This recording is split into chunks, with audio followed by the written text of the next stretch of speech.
بسم اللہ الرحمن الرحیم۔ السلام علیکم۔ ام المومنین حضرت خدیجہ الکبریٰ رضی اللہ تعالیٰ عنہ کے بعد نبی کریم صلی اللہ علیہ وسلم نے حضرت سودہ بنت زمعہ رضی اللہ تعالیٰ عنہ سے نکاح فرمایا، جو مومنہ مہاجرہ اور بیوہ تھیں۔ ان کے بعد نبی کریم صلی اللہ علیہ وسلم نے حضرت عائشہ صدیقہ رضی اللہ تعالیٰ عنہ سے نکاح فرمایا۔ امہات المومنین رضی اللہ تعالیٰ عنہ میں یہی کنواری تھیں اور سب سے زیادہ ذہین اور مضبوط حافظے کی مالکہ تھیں۔ ان کا لقب صدیقہ اور حمیرہ ہے۔ کنیت ام عبداللہ ہے۔ یہ کنیت خود حضور صلی اللہ علیہ وسلم کی تجویز فرمائی ہوئی تھی۔ اس کی تفصیل یہ ہے کہ عرب میں کنیت رکھنا شرافت کا معیار اور علامت سمجھی جاتی تھی۔ ایک دن انہوں نے نبی اکرم صلی اللہ علیہ وسلم سے عرض کیا کہ عرب کی عورتیں کنیت سے مشہور ہیں، آپ صلی اللہ علیہ وسلم میری بھی کوئی کنیت تجویز فرما دیں۔ اس پر آپ صلی اللہ علیہ وسلم نے فرمایا، اپنی کنیت عبداللہ کے نام کی نسبت سے ام عبداللہ رکھ لو۔ واضح رہے کہ حضرت عبداللہ حضرت عائشہ رضی اللہ تعالیٰ عنہ کے بھانجے تھے۔ حضرت عائشہ صدیقہ رضی اللہ تعالیٰ عنہ نبی کریم صلی اللہ علیہ وسلم کے اعلان نبوت کے 4 سال بعد پیدا ہوئیں۔ اس طرح انہیں یہ بھی اعزاز حاصل ہے کہ یہ پیدائشی مسلمان تھیں۔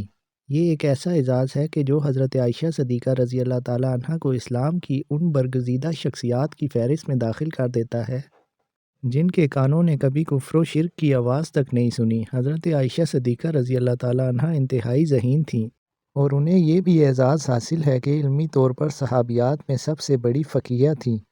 نبی کریم صلی اللہ علیہ وسلم نے نکاح سے پہلے انہیں 2 مرتبہ خواب میں دیکھا کہ وہ ریشمی کپڑے میں ملبوس ہیں۔ کوئی شخص آپ صلی اللہ علیہ وسلم سے کہتا ہے کہ یہ آپ صلی اللہ علیہ وسلم کی زوجہ محترمہ ہیں۔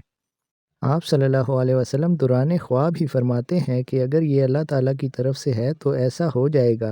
اسی خواب کی بنیاد پر رسول اللہ صلی اللہ علیہ وسلم نے حضرت ابوبکر صدیق رضی اللہ تعالیٰ عنہ کے ہاں عائشہ صدیقہ رضی اللہ تعالیٰ عنہ سے نکاح کا پیغام بھیجا۔ اتنا سننا تھا کہ حضرت ابوبکر صدیق رضی اللہ تعالیٰ عنہ خوشی سے پھولے نہ سمائے تھے کہ ان کی صاحبزادی تاجدار مدینہ حضرت محمد صلی اللہ علیہ وسلم کے نکاح میں آئیں۔ چنانچہ فوراً راضی ہو گئے اور شوال کے مہینے میں 400 درم کے حق مہر پر آپ کا نکاح ہوا۔ خطبہ نکاح خود حضرت ابوبکر صدیق رضی اللہ تعالیٰ عنہ نے پڑھایا۔ اس وقت حضرت عائشہ رضی اللہ تعالیٰ عنہ کمسن تھیں۔ واضح رہے کہ یہ صرف عقد نکاح تھا جس میں رخصتی کی نوبت اس وقت آئی تھی۔ یہ اللہ تعالیٰ کی حکمت تھی اور یہ انتخاب بھی اللہ تعالیٰ ہی کا تھا۔ حضرت عائشہ صدیقہ رضی اللہ تعالیٰ عنہ انتہائی ذہین تھیں۔ نبی کریم صلی اللہ علیہ وسلم کا لایا ہوا دین جس طرح انہوں نے محفوظ کر کے عام فرمایا، یہ بات اللہ تعالیٰ کی حکمت اور دین کی حقانیت کا ثبوت ہے۔ آپ کے علاوہ جتنے بھی نکاح ہوئے وہ عمر رسیدہ عورتوں سے ہوئے۔ حضرت عائشہ رضی اللہ تعالیٰ عنہ نے آپ صلی اللہ علیہ وسلم کی ایک ایک بات انتہائی شوق و رغبت کے ساتھ دیکھی، پرکھی، سمجھی اور امت مسلمہ کی خصوصاً عورتوں تک اور عموماً دیگر صحابہ کرام رضوان اللہ علیہم اجمعین تک کما حقہ منو ان پہنچائی۔ عقد نکاح کے کچھ ہی عرصے بعد نبی کریم صلی اللہ علیہ وسلم اور حضرت ابوبکر صدیق رضی اللہ تعالیٰ عنہ کو مدینہ منورہ کی ہجرت کا حکم ہوا اور یہ دونوں حضرات مدینہ منورہ کے لیے روانہ ہو گئے۔ راستے میں مختلف واقعات پیش آئے، بالآخر آپ دونوں حضرات مدینہ منورہ بخیر و عافیت پہنچ گئے۔ وہاں اللہ تعالیٰ نے مکہ مکرمہ کے مقابلے میں انتہائی اطمینان بخش فضا قائم فرمائی، جس کے بعد حضرت ابوبکر صدیق رضی اللہ تعالیٰ عنہ نے اپنے پورے گھرانے کو مدینہ منورہ بلوا لیا۔ یہاں آپ رضی اللہ تعالیٰ عنہ کی رخصتی عمل میں آئی۔ اس کے بعد بحیثیت زوجہ 9 سال نبی کریم صلی اللہ علیہ وسلم کی رفاقت میں اس طرح گزارے کہ ایک دوسرے کے ساتھ انتہائی محبت کے ساتھ پیش آتے تھے۔ نبی اکرم صلی اللہ علیہ وسلم نے آپ کی بہترین تربیت بھی فرمائی اور یہ حضرت عائشہ صدیقہ رضی اللہ تعالیٰ عنہ کا ذوق و شوق تھا کہ انہوں نے علمی میدان میں بھی اس موقع سے فائدہ اٹھایا اور علوم اسلامی کے ایک بہت بڑے ذخیرے کو نہ صرف اپنے پاس محفوظ فرمایا بلکہ ہر موقع پر امت مسلمہ کی رہنمائی بھی فرمائی۔ حضرت عائشہ صدیقہ رضی اللہ تعالیٰ عنہ کو مندرجہ ذیل ایسی خصوصیات بھی حاصل تھیں جن میں امت کا کوئی فرد ان کا سہیم و شریک نہیں۔ چنانچہ وہ فرماتی ہیں، فرشتہ آپ صلی اللہ علیہ وسلم کی خدمت میں ان کی تصویر لے کر حاضر ہوا۔ وہ آپ صلی اللہ علیہ وسلم کو ازواج مطہرات رضی اللہ تعالیٰ عنہ میں سب سے زیادہ محبوب تھیں۔ آپ کی وجہ سے امت کو تیمم کی رخصت ملی۔ آپ کی پاک دامنی اور برات میں 10 قرآنی آیات نازل ہوئیں۔ اس کے بعد اور بھی کئی فضیلتیں حاصل تھیں۔ حضرت عائشہ صدیقہ رضی اللہ تعالیٰ عنہ فرماتی ہیں کہ لوگ رسول اللہ صلی اللہ علیہ وسلم کی خدمت میں ہدیہ پیش کرنے کے لیے اس دن کا انتظار کرتے جس روز آپ صلی اللہ علیہ وسلم کی میرے یہاں باری ہوتی اور اس سے ان کا منشا رسول اللہ صلی اللہ علیہ وسلم کی خوشنودی حاصل کرنا تھا۔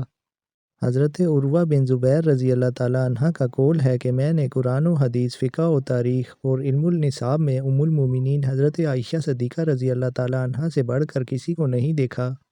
حنف بن قیس اور موسیٰ بن طلحہ کا قول ہے کہ حضرت عائشہ صدیقہ رضی اللہ تعالیٰ عنہ سے بڑھ کر میں نے کسی کو فصیح اللسان نہیں پایا۔ رسول اللہ صلی اللہ علیہ وسلم کا معمول تھا کہ آپ صلی اللہ علیہ وسلم جہاں عام حالات میں اپنے ساتھ حضرت عائشہ صدیقہ رضی اللہ تعالیٰ عنہ کو رکھتے تھے، وہاں کئی موقع پر سفر میں بھی آپ کو اپنے ساتھ لے گئے، جن میں غزوات کے سفر بھی شامل ہیں۔ رسول اللہ صلی اللہ علیہ وسلم کے اس دنیا سے پردہ فرمانے کے وقت آپ کی طبیعت کئی روز ذلیل رہی، بیماری نے شدت اختیار کی۔ آپ صلی اللہ علیہ وسلم نے اپنی تمام ازواج مطہرات رضی اللہ تعالیٰ عنہ سے اجازت چاہی کہ آپ کی تیمارداری حضرت عائشہ صدیقہ رضی اللہ تعالیٰ عنہ کے ہاں کی جائے۔ تمام ازواج مطہرات رضی اللہ تعالیٰ عنہ نے بخوشی اس کی اجازت دے دی۔ آپ صلی اللہ علیہ وسلم حضرت عائشہ صدیقہ رضی اللہ تعالیٰ عنہ کے ہاں تشریف لے گئے اور وصال تک انہی کے ہاں رہے۔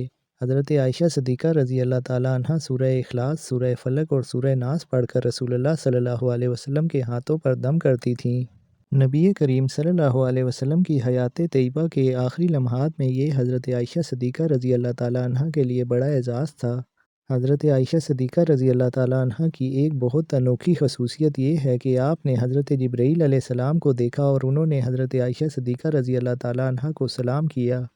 امام احمد نے روایت کی ہے، حضرت عائشہ صدیقہ رضی اللہ تعالیٰ عنہ فرماتی ہیں، ایک مرتبہ میں نے آپ صلی اللہ علیہ وسلم کو گھوڑے کی گردن پر ہاتھ رکھے ہوئے ایک شخص سے باتیں کرتے ہوئے دیکھا۔ میں نے عرض کیا، یا رسول اللہ صلی اللہ علیہ وسلم، میں نے آپ کو دحیہ کلبی رضی اللہ تعالیٰ عنہ کے گھوڑے کی گردن پر ہاتھ رکھے ہوئے ان سے باتیں کرتے ہوئے دیکھا ہے۔